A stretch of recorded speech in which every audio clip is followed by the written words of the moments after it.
All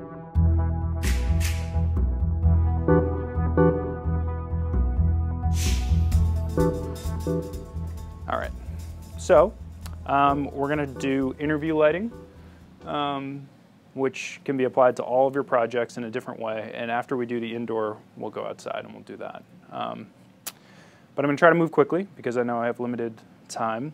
When you're gonna do an indoor interview, you have to block out all your light. So any light that comes through the windows and stuff completely dominates because it's the sun. So even when I turn this light off, you're seeing how much light is coming through. You have to look at it as like what a camera would see. So this light is going to change our color, and it's going to change, it's going to give us light that we don't want. We want to control all of our light. So the first thing to do is to block out. But I'm going to show you the lights before we do that, because then we're going to be in pitch black if I do that. So.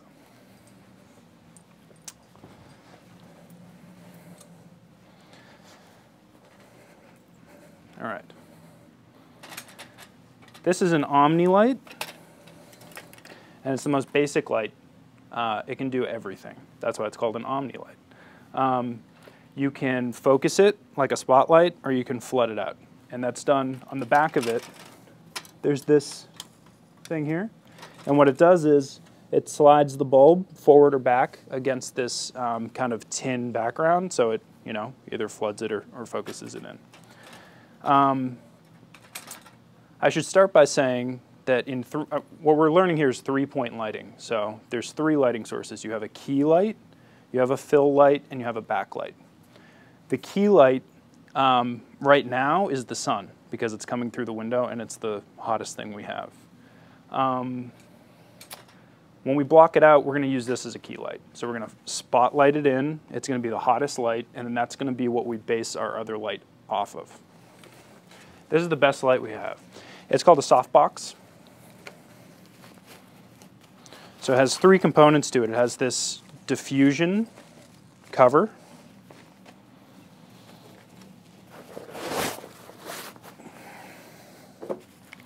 Has the power cord, which this has the same power cord. And then you have the light itself. So it's bulky, it's awkward, and it can easily break. What you do is you take this bottom part that's just kind of hanging here, and you loosen it up until it's on your light stand, and then you tighten it. You want to make sure it's all the way on. The first thing with lights is that they're extremely hot and they can catch things on fire.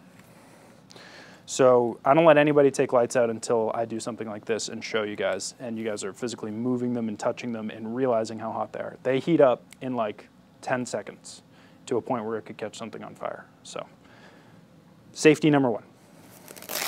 No one wants to pay for a burned down building. So here's what it looks like. See, it's like flimsy and awkward, but another thing with lights, since it heats up so quickly, never touch the bulb. If you touch the bulb, your oils get on it and it blows the bulb out. So you have shattered glass and you have to change your bulb when you're ready to shoot, right? So with this, it has this big metal section to it, and that's what you use to touch. Clearly, you have to wait till it cools down at the end, but before you've turned it on, you can touch it. And then you have to make sure that this part right here is loose enough, because what we're going to do is I'm taking this metal piece and I'm just pushing it back, then it snaps into place, and then I lock this down. Okay? So now we have a light. And then we have this diffuser on it. So if we didn't put the diffuser on, it would shoot a very bright light that would cause some shadows. But what we're using this as our fill light, and so we're going to diffuse it, making it softer so that the light just kind of brushes off of somebody. It doesn't have that harsh line. You have to be really careful when putting this on, because pretty much every light like this that I've ever used that wasn't mine at NCTV's has holes right here, and these things start to come off, and then once that starts to happen, you can't put it on. So, but you just be very careful. And then it's got Velcro all around.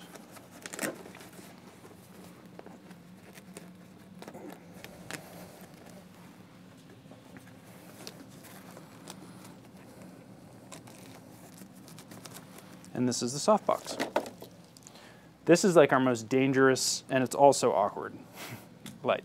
So Omnis are like the friendly light. It has a handle, you won't burn yourself, you can do different things with it, and you can pretty much ask of it whatever lighting you need, you can use Omnis, and we have a lot of them. But with this one, you can see, first thing, it's metal, so it gets really hot. Second thing is it has this really awkward mounting system that you kind of have to loosen screws without taking them all the way off, or the whole thing kind of falls apart. So you just do this, and then you'll see like it kind of just wants to fall on itself right now. So you have all these kind of like, I don't know, I think this one might even be a little bit broken, it needs to be calibrated. So what I just do is I let it hang like this. And then this is the part you can't, if you unscrew it too much, the light falls out. So you just have to loosen it a little bit until you can get some movement. So once you do that, you tighten it down, and then you do this, and you have a light. Now this light is bright, throws light everywhere, and it's a really hard light. So you get massive shadows. What I use these lights for often, I'll do this, point it up, lift it as high as I can, or maybe down here and angle it, and bounce light off the ceiling to just kind of fill the space. If you're looking for like an even light, or it's just overall dark, but you don't want to light it, this is a light to just kind of flood the room with. And you know it's the same color temperature as all your other lights. And then I have these different lights. These are only here in the studio. It's a different company of a light kit. These are all Lowell lights, and this is a company called LTM. I have different sizes of those.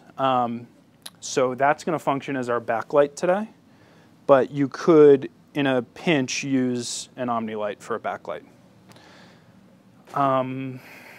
We're going to turn them on now, and I'm going to black out the windows. So why don't,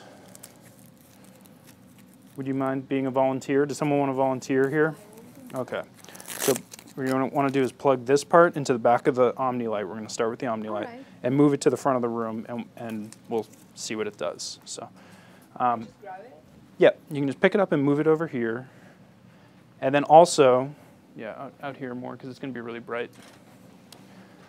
You always want your lights to be off when you plug them in for the same reason of touching a bulb. They can blow. If you just plug it in and it's on, the bulb can just take off too quickly and it explodes. So, yep, just straight connect. And then on this, I mean, the only way I remember, see, this is actually on right now. It has to be on O, and in my mind I say O for off, but O is also for on, so I don't know what makes you guys remember this. Maybe I for ignite might be easier, so you know if it's on I, it's going to catch things on fire. I don't know. So you're going to want to plug that in. I'm going to black out the windows.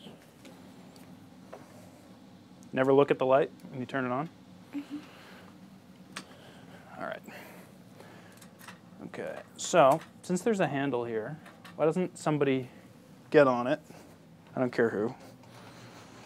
Okay. Somebody on? I can't tell. There we go. Okay. All right. So you can see it's extremely bright, right? And right now we have it set right in front of us, and that's usually where the camera goes. So we don't. That's not how a three-point lighting works. Basically, you angle everything off 45 degrees. So we want that light maybe over here. All right, so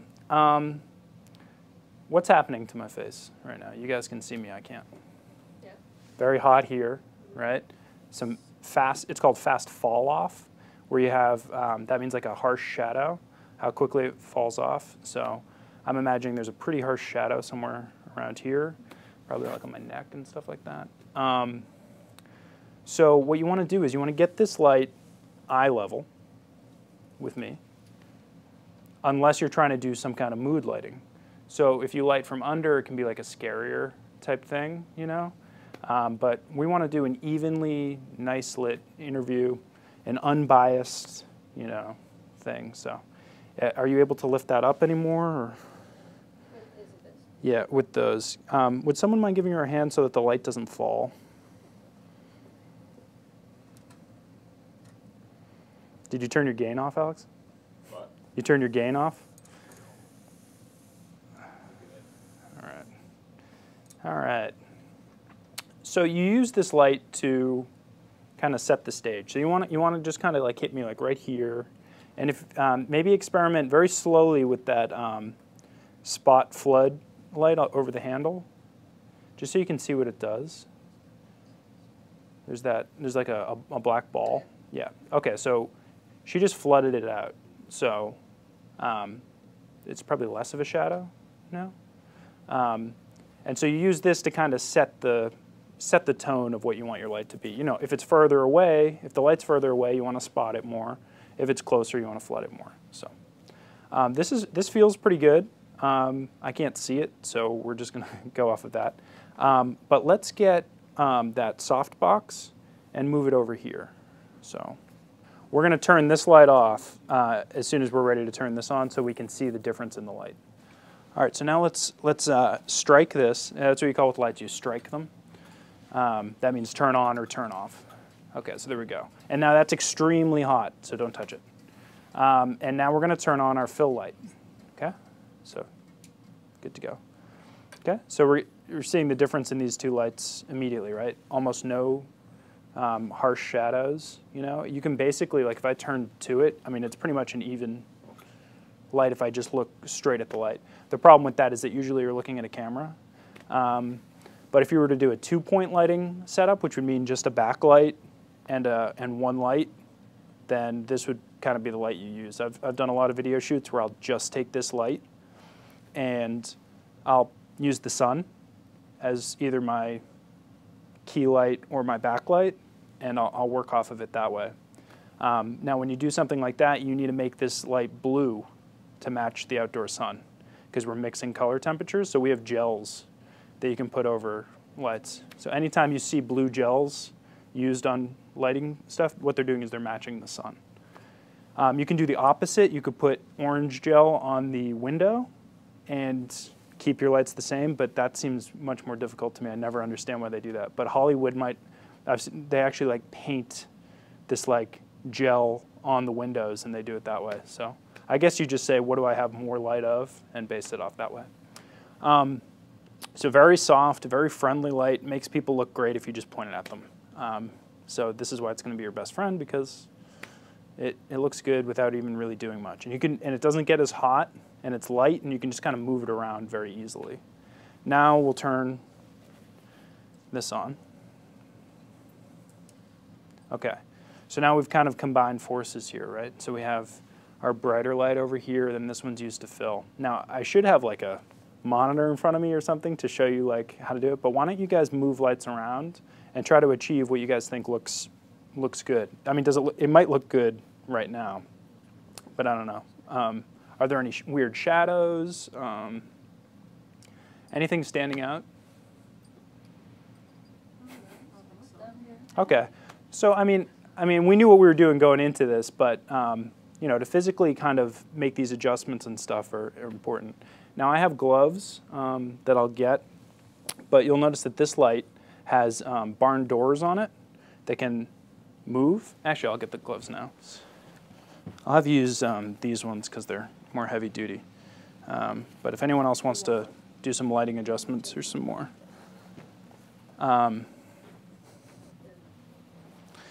so I just want to show you guys what barn doors can do, because we're shooting on a black backdrop right now, which is as basic as can be. But where you're going to really notice issues with lights and why adjusting them becomes so crucial is if you have like a normal background where there's like some dimension to what's on the wall, if a picture's hanging or something like that, this light might cast a really nasty shadow on the picture behind me or something like that. And that's why we would need to make these adjustments. So what the barn doors allow you to do is really focus your light. And you guys are seeing one thing with your eyes, which have a very wide perspective, but we have to think of all of this in terms of the frame of your camera. So it might look like weird, you know, like Alex, hopefully you're getting some zoom in, zoom out, and show kind of the setup type thing. But we're going to be concerned with what Grace's camera looks like. So Grace, are you on right now? Let's turn you on and start recording. let's try to set up a good frame here.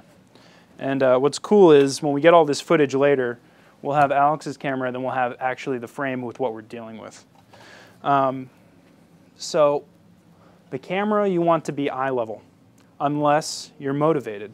So if you are biased and you want to make a biased movie saying this is a bad guy, this is a good guy, you can manipulate things. If you look down on someone, like I said, it makes them feel like, you know, helpless, kind of like looking up and inferior. If you look up at somebody, it makes them seem like they're noble and dignified. But if you want to be unbiased, you want to go eye level all the way. It's getting hot over here. All right. Lights are very hot for the subjects too.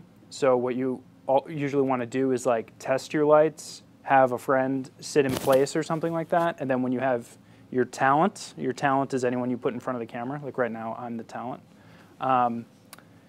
You want to have them in front of the lights and in this awkward situation for as short a time as possible, because they're going to start to get uncomfortable, especially if they've never done it before, hot, you know, so you just want to like prepare it, have the lights off when they come and sit, then you turn everything on and make your last minute adjustments and then start rolling so that it's not too awkward. So no matter what you're shooting, even if you're shooting an artistic beauty shot or something, you always zoom in all the way, get your focus, and then zoom out and frame it.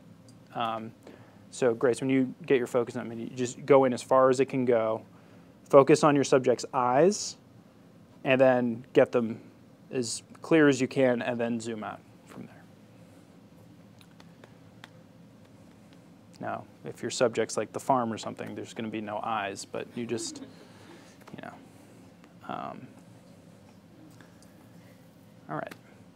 So we have two lights here, but something is going to feel a little flat about Grace's frame. I don't know if you guys can look in Grace's camera and maybe check it out.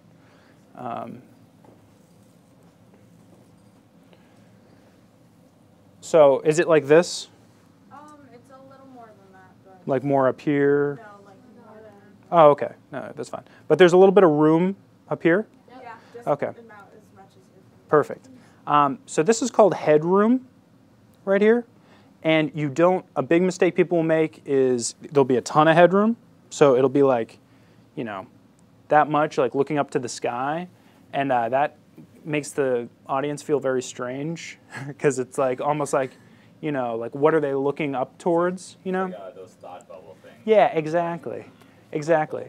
So you can always like motivate these things if you want to apply them, but what we're going to do is teach you like flat, even, perfect production, and then you can vary it based on what you're doing. The other thing is to like give someone a haircut. So if I stand up a little bit, is it like chopping off my head or something? So that makes me feel like I'm attached to the top of the frame and like magnetized to it. And what it does is it makes the audience feel like closed up, like they can't breathe, claustrophobic type thing. So you could apply that if that's what you're looking for, but we're not looking for that. We're looking for even, nice. So you just do a little bit of headroom. My eyes should be on one of the thirds lines. So if you do the rule of thirds where you put a tic-tac-toe board on the camera, my eyes should be right along that top horizontal third. Yeah, it's okay. I mean, it can be a little bit off, but in general. Now, am I right in the middle of the frame? So I'm like off to one side. Which side? This side? So there's me over here, then there's space over here? Okay. So if that's the case, you would never want me to look straight onto the camera. Because a lot of people will be like, am I talking to you or the camera or what? You know, that's usually like the first question you get. So what you do is, as the camera operator, if you're kind of doing both, like Grace, if you're interviewing your dad or something, you would stand like right there, and I would look past the camera, and so that there's space over here, I'm framed over here, and because you want to give space where the subject is looking. So, and it's proportional. So if I was like this, there'd be a lot of space. If I'm straight on, there'd be less. As soon as you center up, I would be right in the middle, right? But now since I'm looking off this way, I give it like that little bit of extra room. That's called like lead room, you know? Because if I'm like this, right, I'm guessing, there's space over here, it feels weird because the audience is like, Is something coming from behind? You know, where am I looking? This way it's like you're looking where your subject's looking. But overall, it should still feel a little flat. Like we've kind of done the right lighting, but it's a little flat, and that's where the backlight comes in. It's the smallest light, but the most important light if you want to do it right. So I'm going to plug this in.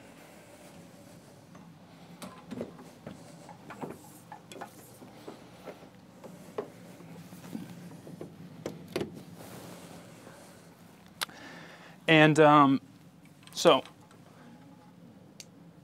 when I turn this on, you really can't even see a change in your frame probably, right?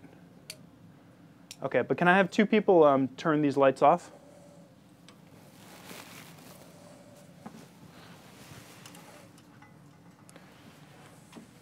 Okay.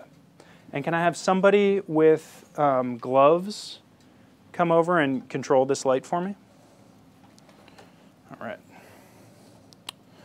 So I'm going to still sit here. Now, ideally, we'd want the backlight to be right behind them.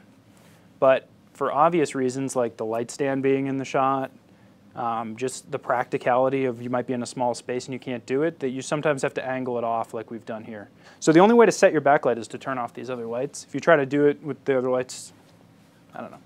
So we just aim it right to the crown of the head. Now it's a much smaller light because it's so close, right? If you had a really hot light, your backlight could really dominate. And depending on what you're doing, maybe that is what you want, but good? Okay. We're going to say it's close enough. So thank you, and it can stand on its own, right? It's not going to fall when you leave? Nope. Okay, cool. You guys can come back up. Man, it's getting hot over here. Okay. So it's here. Ideally, we'd want it to be a little bit over, but we're dealing with our space. You have to adapt to every space. When you go in for a lighting scenario, you just have to absorb everything and your limitations and stuff. So this is what we have to work with. This is what we're doing. So now we're going to strike these two lights. I'm not going to look at them. Okay. All right. Now look at the frame. So we haven't changed anything, right? But am I separated from my background a little more? Yeah. Before, because I have black hair and stuff, that I might just blend into that background. And what the backlight does is it separates that. And that's especially if you don't have a lot of space. Now, I'm going to throw everything off in a second, or maybe I won't, but ideally, you would want me sitting up here, and then you push everything back. And what we're doing is we're creating more separation between me and the background, which allows a softer focus. So why don't you re-get your focus here. We'll adjust these lights, and then look at it this way. So how's this framing? How's the light? Am I bright? Am I dark? Pretty white. Washed out? Maybe a little. Yeah, it's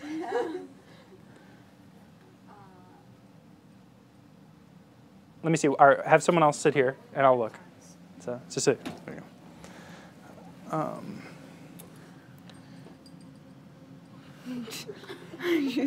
It's good. It's a little bright. okay. So I'd probably go to like, because what we want to do is see how like I can see the background there, but now as I close down, I'm losing it a little bit, and that makes the subject kind of stand in. So you kind of split that difference there, and that's probably as bright as you'd want to go. Okay. And when I turn it up, you can see those zebra lines appear. And Right, yes. yeah, so those are starting to wash out the frame like too much. So we just want to go down, probably about there. Okay. Alex, let me just see yours. Yeah, so you're a little bright as well. Yeah. I'll bring this down. It's like right there. There we go. All right. Thank you. See how hot it is? Dying. Yeah. And you can't see anybody. So here we go. We've achieved 3-point lighting for an interview. And now I would like you guys to use a shotgun mic. So it looks like my tape job is throwing the whole thing off, but we'll be okay. I've put tape on here so that it can mount into the cameras if you're using it as an onboard mic. But this is it. And so you'll see it has this XLR connector that actually runs through the pole, so it's pretty cool. And then you just plug it into the back. And then on the bottom it has where the XLR comes out, and so you plug another XLR.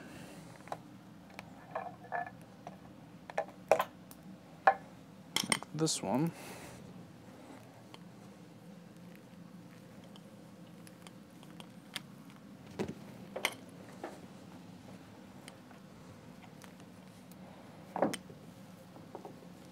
So I use this straight connector one for this pole because it prevents it from bending and stuff, but you can put in any one. But once we do that, here, all right, Chris, why don't you switch your channel 1 to external?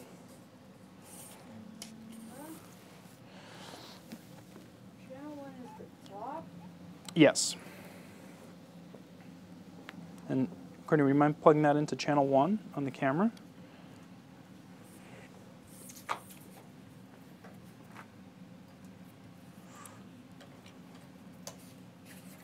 Okay. You have your headphones on? Now I do? Does this sound really loud in one ear?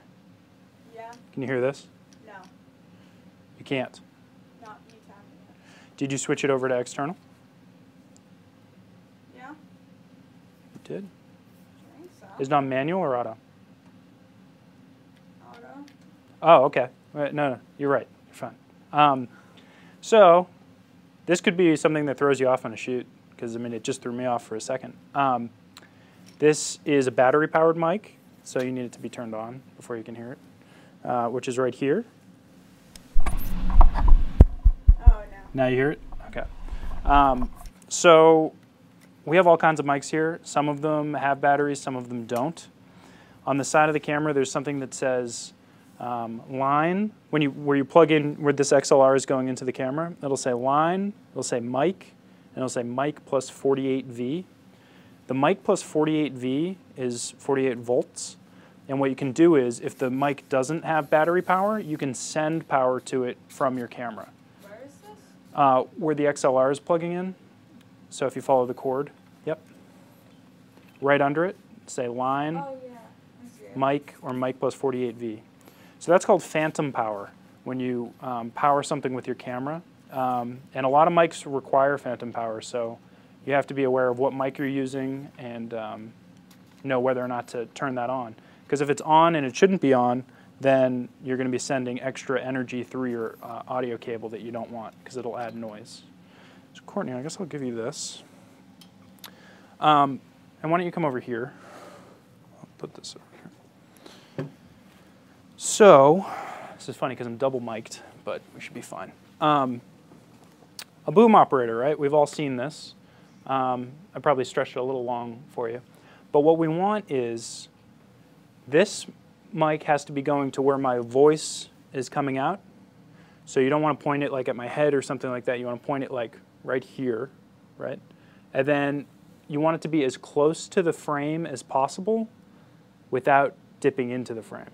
That's why you always hear like that like boom in the shot type thing, because like the boom operator will like start to not pay attention and it dips in. So that looks really good. And then is this in the frame? Can you see this? Not anymore. So bring it down. So what you would do, so keep going, and you just tell us as soon as it's in the frame. It's in. So then now you know that like this part is right where you enter the frame. So you're going to want to always stay just a little bit above that, and you'll be good. Yeah, a little tip to do that is look past it. Like try and find a visual point of reference, and then try and always Nice. maintain that. Very good. And we also have an angle going on. These mics are very directional, so it goes in a straight line. So you can use that to your advantage of, we're aiming it right towards me, but there could be a refrigerator behind me or something that's making noise, like that air conditioner that I'm hearing over there or something. So you want to kind of stop and listen. So I'm getting a lot of noise over there. So this is actually a good angle because now we're picking up away from that external noise and we're going to get better sound than if she was over here, pointing over here, because then we'd start to pick up that air conditioning. So here we go. Now we have, the beauty of this is that I wouldn't have this mic on, right? So, because this kind of looks a little bit trashy. I don't really like this. It's kind of tugging at me and stuff. So a shotgun mic sounds perfect, and you don't have to throw off your frame in any way. And if you have a boom operator who knows what they're doing, they can just follow the action. Whoever's talking, if there's dialogue scenes, Courtney could just go, like, you'd know the script. So you'd be like, he says something, she says something, and then you just follow it. And then you don't have any dressed mics, and nobody knows how you're getting the sound, but you're getting it off screen. So I use shotgun mics all the time. That's if I have the option between a lava or shotgun, I always go shotgun. But it takes a little more work. I've even done it on my own a lot, where I'll take one of these C stands, one of these just generic video stands, and I'll have it hold the mic for me. That way I never have the lav. You know, I don't want it. I don't want to see it. So the other thing is, if you are going to use a lav, maybe you want to hide it really well. Like I came up under my shirt here, but maybe I should have probably run it up on this and then just pinched it around the side and put some tape back here so that the cord doesn't slip out. But so that's the audio. And then so you could do this same exact setup if you were using the smaller camera, and then you'd run it through this audio recorder, the Zoom, and you can just, you know, you could actually have headphones, have the Zoom, and be holding it and doing it all, you know, while someone else does the camera. So this is an interview. So how's it look? I think it looks okay. Yeah. So there you go. So you try to achieve this, and the only way to do it is to physically, you know, move lights around and stuff like that. So now I'm going to take you guys outside, and we're going to do an outdoor interview. So all of our shadows that we're going to have are very, like, we'd be evenly lit no matter where we are. So it doesn't, you can shoot however you want outside and it'll look good. It'll look a little bit dreary, perhaps, but you might be able to trick that later on. The important thing is that it's diffused. So let's imagine, we'll use our imaginations, that it's a bright, sunny summer day. And the sun is extremely bright, and it's coming from like let's say a 45-degree angle right on me, and it's causing this, you know, really bright here, and then like the harshest shadow you've ever seen over here. What you do is you take a reflector,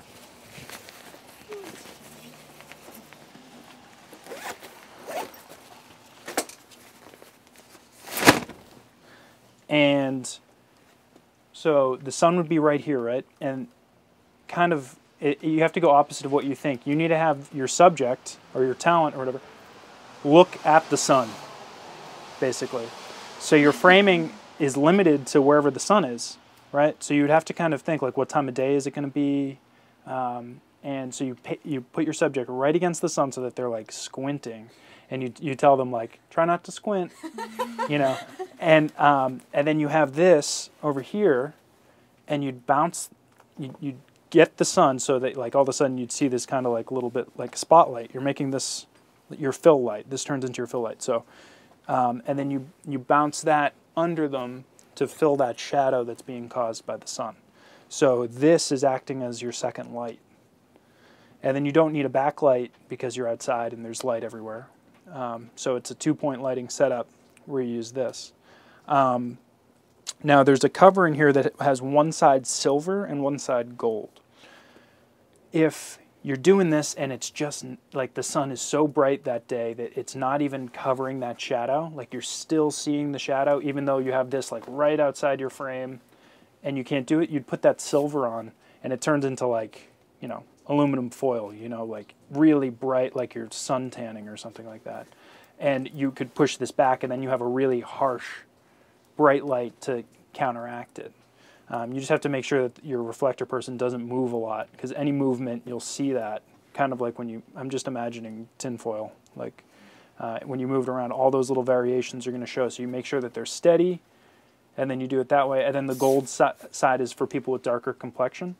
So silver works on white people, and gold works on darker people. You know, that's just how it works with the camera. So you just have to know if your subject is light-skinned or dark-skinned, and whether you use silver or gold.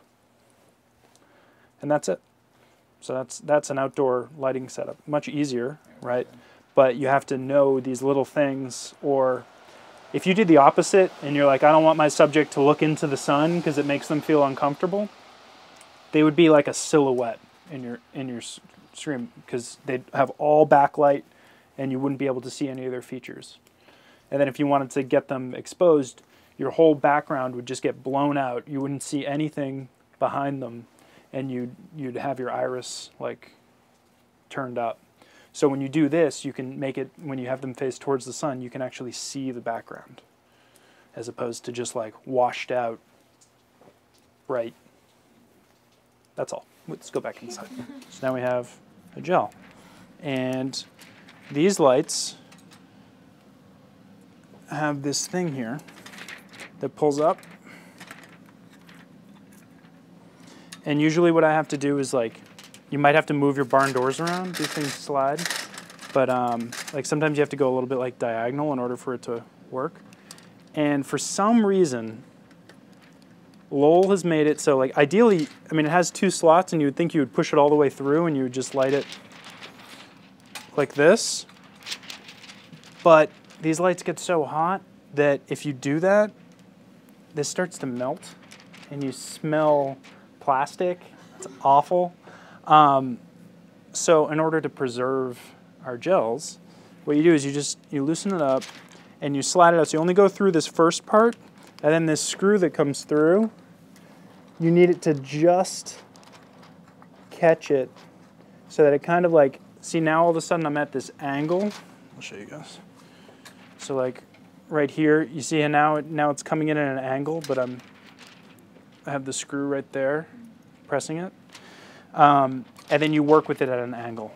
So you just kind of like turn your barn doors so that the light hits it like that, and then you're just using your light that way. So now when I turn it on, don't look at it, it's blue. See, no matter where I point, it's blue.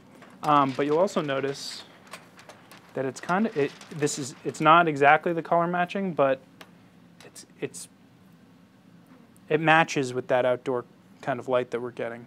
The more you shoot video, the more your eyes become adjusted to these colors. You know, I can walk into a room and be like, oh, it's really like red in here right now, and it'll just kind of look normal. But like my eyes, you get used to it, and then you can also tell the temperature of things by what color they are. So this is what we would do. We would, if that was our, so since this is such a mild light, we would say that that's our fill light. And then this would be our key light because it's brighter and we can get it closer to us. We would do this. Oops, sorry. And then I would sit here and you would use this as your fill, this is your key, and then you have the same rules that apply, right? But like I said, you would use the different blue than that. So this is just how to match the sun. But like I said, we have every color gel, so you can stylize your scenes. You know, you can make a red light in one spot, and I think lighting is the most fun and creative thing in video, I think, because you can make scenes look beautiful, and you can combine gels. So if you have, you know, you have a yellow and you have a red, you could get like a really nice orange that you don't have a gel for. So like I achieve our neon green with like 3 gels. So if I want to use like the neon green to like stylize us towards NCTV, I put 3 gels in front of it.